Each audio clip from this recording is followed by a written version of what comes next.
बिस्मिल्लाहिर्रहमानिर्रहीम। अस्सलाम वालेकुम। मोहम्मद नासिर से हाजिर एपिसोड 28 सीजन 3 अर्तुल गाजी के शॉर्ट रिव्यू के साथ। एपिसोड के स्टार्ट में बामसी और तुरगुत बाजार के मेहमान खाने में सोने की कोशिश कर रहे होते हैं, लेकिन बामसी को नींद नहीं आ रही होती है। वो गधे को गुस्से से उठा के जमीन पे मारते हैं और कहते हैं कि मुझे इस पर नींद ही नहीं आ रही। तुरगुत उसे कहते हैं कि मसला गधे का नहीं है, मसला ये है कि बाप से तनहा रहा नहीं जा रहा, अब किसी न किसी को ढूंढ लो। जानदार अपने खेमे में अपने बच्चों के साथ बैठे होते हैं और कहते हैं कि मैंने अर्तुगरुल को रिश्तेदारी की पेशकश की, लेकिन उसने मुझे गोल मटोल जवाब दिया। और आप कहते हैं कि उसने गोल मटोल जवाब नहीं दिया, बल्कि उसने साफ साफ इनकार किया है। जानदार कहते हैं कि अगर उसने इनकार किया तो जो भी जरूरी हुआ मैं करूंगा। असलहान कहती है कि बाबा आपने एक शादीशुदा आदमी के साथ मेरा रिश्ता तय किया, लेकिन मुझे ये मंजूर है, लेकिन अब अर्तुल की तरफ से जो जवाबात आ रहे हैं वो तसल्ली बख्श नहीं है। ऐसा ना हो ये रिश्ता बजाय खुशी लाने के गम लेके आए।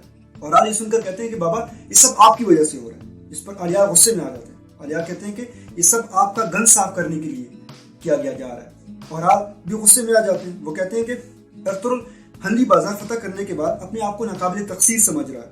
वो असलहान की शादी के बाद पता नहीं क्या क्या और चीजें मांगेगा। इस पर असलहान बहुत गुस्से में आ जाती है और वहां से उठ के चली जाती है। आलिया और आल से कहते हैं कि आपको पता नहीं चलता और आपकी बातों से दूसरे के दिल टूट जाते हैं। आपने असलहान का दिल तोड़ा है। और वो भी वहां से गुस्से में उठ के चले जाते हैं। उसके बाद औराल जानदार से कहते हैं कि आप अर्तुगरुल को मुझ पे छोड़ दें, इसको मैं देख लूंगा। जानदार पूछते हैं कि आप क्या करेंगे। वो कहते हैं कि हम हंदी बाजार को नकारा बना देंगे, डाकुओं से हमला करवा के।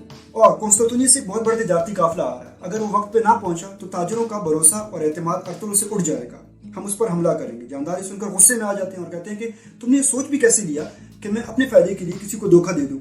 और आप भी गुस्से में आ जाते हैं और कहते हैं कि बाबा उसने भी तो आपको धोखा दिया, पहले मौत का डोंक रचा के फिर हंदी बाजार को फतह किया और आपको बताया भी नहीं। जिस पर जानदार थोड़े से सोच में पड़ जाते हैं। अर्तुगरुल खैमा और औरतों के साथ खैमे में बैठे होते हैं। अर्तुगरुल कहते हैं कि जावेदार कबीले वाले बाजार पर अपना हक जता रहे हैं। खैमा कहती है कि ये कैसे, बाजार तो हमने फतह की है। अर्तुगरुल कहते हैं कि उन्होंने सिमन को मारा था इसलिए वो हक जता रहे हैं। जिस पर अर्तुगरुल कहते हैं कि इससे बढ़कर वो हमसे रिश्तेदारी कायम करना चाहते हैं। ये सुनकर खैमा थोड़ी सी खुश हो जाती है और कहती है कि ये तो मैं भी चाहती हूँ कि दुदार का रिश्ता असलहान से कर दूं। अर्तुगरुल कहते हैं कि लेकिन वो रिश्ता मुझसे करवाना चाहते हैं असलहान का। ये सुनकर खैमा बहुत हैरान हो जाती है। अर्तुगरुल से पूछते हैं कि आपकी क्या राय है। अर्तुगरुल कहते हैं कि बहुत से सरदार अपने आप को मजबूत करने के लिए दूसरे कबीलों से शादियां कर लेते हैं, तो इसमें कोई हर्ज नहीं है, आप भी शादी कर लें, इससे आप और मजबूत हो जाएंगे। अर्तुगरुल कहते हैं कि मुझे इसके बारे में सोचना पड़ेगा, लेकिन अगर मैंने शादी करनी हुई तो खैमा मामा आप हलीमा से बात करेंगे इस बारे में। हलीमा और अर्तुगरुल मिलते हैं अपने खैमे में।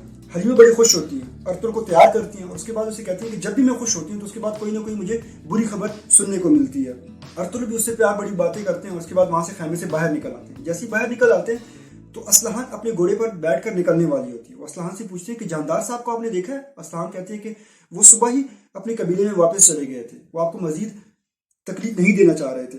अर्तुगरुल कहते हैं कि आप कहाँ जा रही हो। कहते हैं कि मैं बाजार जा रही हूँ कालीने बनाने के लिए। अर्तुगरुल कहते हैं कि आप अकेली ना जाएं, पहले भी इस तरह का वाक़या हो चुका है। वो कहती है कि मुझे मेरे बाबा ने लड़कों की तरह पाला है और मैं अपना दिफा करना जानती हूँ। और वहां से निकल पड़ती है। बाजार में सिपाही सफाई कर रहे होते हैं और तुरगुत सबको कह रहे होते हैं कि अर्तुगरुल के आने से पहले पहले सारी सफाई हो जानी चाहिए। इतने में एक सिपाही उनके पास अंगूर का रस और शहद दे के आते हैं। बामसी कहते हैं कि आओ भाई मुकाबला करें।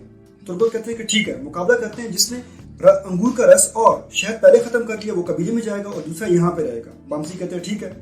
दोनों आपस में मेज के आमने सामने बैठ जाते हैं। सिपाही उनको घेर लेते हैं। पहले अंगूर का रस पेश किया जाता है जो कि दोनों एक ही टाइम पे खत्म कर देते हैं। उसके बाद शहद उनके सामने लाया जाता है जिसको भी दोनों एक ही टाइम पे खत्म कर देते हैं। उसके बाद उनके बदन में जलन शुरू हो जाती है। तुरगुत कहते हैं कि बामसी तुमने मुझे जला दिया। बामसी कहते हैं कि मुझे भी अंदर से बहुत जलन हो रही है। उसके बाद दोनों पानी पीते हैं और उसके बाद वहां पे नारेबाजी शुरू हो जाती है, खुशियां मनाते हैं। बातूहन और आग के पास आते हैं और उसे कहते हैं कि हाचतोयन नहर से सोना ढूंढ रहा है और उसको सोना मिल भी चुका है। जिस पर औराल कहते हैं कि वाह अर्तुगरुल वाह, अब इस इलाके के सोने पर भी तुम काबिज रहोगे, मैं तुम्हें ऐसा करने नहीं दूंगा। बातूहन कहते हैं कि भाई अगर आप कहें तो हम उस पर अभी हमला कर दें। औराल कहते हैं कि नहीं, हर चीज के लिए एक वक्त होता है और तुम शाम के टाइम मेरे खैमे में आना, तुमसे मैंने कोई जरूरी बात करनी है।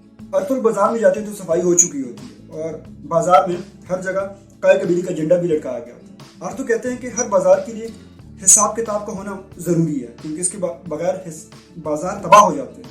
ارطغرل کہتے ہیں کہ ٹھیک ہے، آپ جائیں اور کسی بازار سے کسی اچھے حساب کتاب والے بندے کو ڈھونڈ کے لائیں۔ اس کے بعد ترگت کو کہتے ہیں کہ آپ میرے ساتھ چلیں۔ ترگت کے ساتھ ایک جگہ بیٹھ جاتے ہیں، وہاں پہ حاجہ تونین استاد آتے ہیں۔ حاجہ تونین استاد بہت سارا سونا لے کے آئے ہوئے تھے۔ ارطغرل کہتے ہیں کہ واہ، اب نہر نے ہمیں سونا دینا شروع کر دیا ہے، لیکن اب آپ کو وہاں پہ سپاہی بڑھانے پڑیں گے۔ ترگت سے کہتے ہیں کہ تم شمسا سے کہو کہ کچھ سپاہیوں کے ساتھ وہاں پہ چلا جائے اور اس کان کی حفاظت کرے۔ ترگت فوراً شمسا کے پاس جاتے ہیں اور اسے کہتے ہیں کچھ سپاہیوں کو لے کے آپ وہاں پہ جائیں۔